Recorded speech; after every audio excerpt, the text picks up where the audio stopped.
Hello बच्चों, let's see this question and here this question say which are the two main energy resources। Question आपसे बोल रहा है कि कौन कौन से दो मेन इंपॉर्टेंट एनर्जी सोर्सेज हैं रूरल इंडिया में, यानी कि जो इंडिया का रूरल इलाका है ना, विलेज एरिया का, वहाँ पे कौन कौन से मेन एनर्जी सोर्सेज हैं।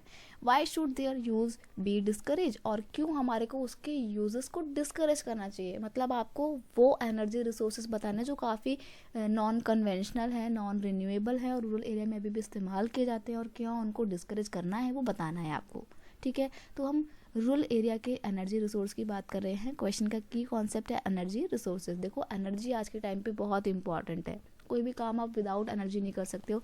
ना ही आप अपनी बॉडी से कोई काम करवा सकते हो, ना ही इंडस्ट्री की किसी मशीन से काम करवा सकते हो जब तक आप उसको एनर्जी नहीं दोगे।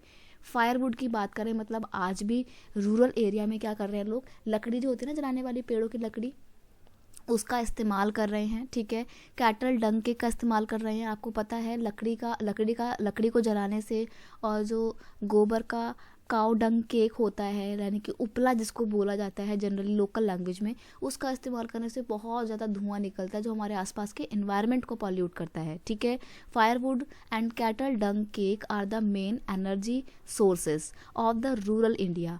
There use should be discourage because, अब हमारे को इनके यूजेस को डिस्करेज करना है। क्यों? क्योंकि देखिए, फायरवुड लीड्स टू डिफॉरेस्टेशन। कई बार जो फायरवुड होता है, यानी कि जो लकड़ी जलाते हैं, उसकी वजह से डिफॉरेस्टेशन होता है। ऑब्वियसली बात है, आप लकड़ियाँ जला रहे हो तो लकड़ियाँ ऐसा तो है नहीं कि भगवान ने जादू से दे दी हैं आपको, नहीं। कहाँ से आती हैं?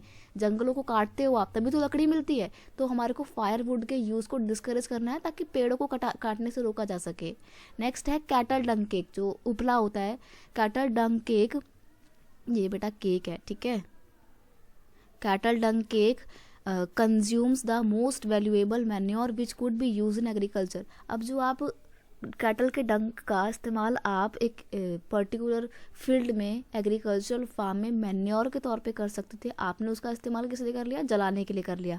ना तो हमारे खेतों को मैन्योर मिला, ऊपर से हमारा इन्वायरमेंट उसको जलाने के बाद पॉल्यूट हुआ, वो अलग। तो इसलिए इन एनर्जी सोर्सेज को डिस्करेज करना है और नए नए जो एनर्जी सोर्सेज है उनको इंट्रोड्यूस करना है ताकि इन्वायरमेंट का जो पॉल्यूशन है उसको रोका जा सके। ठीक है, तो ये थे दो एनर्जी रिसोर्सेज, इसको डिस्करेज करना है। I hope you understand it well. Best of luck.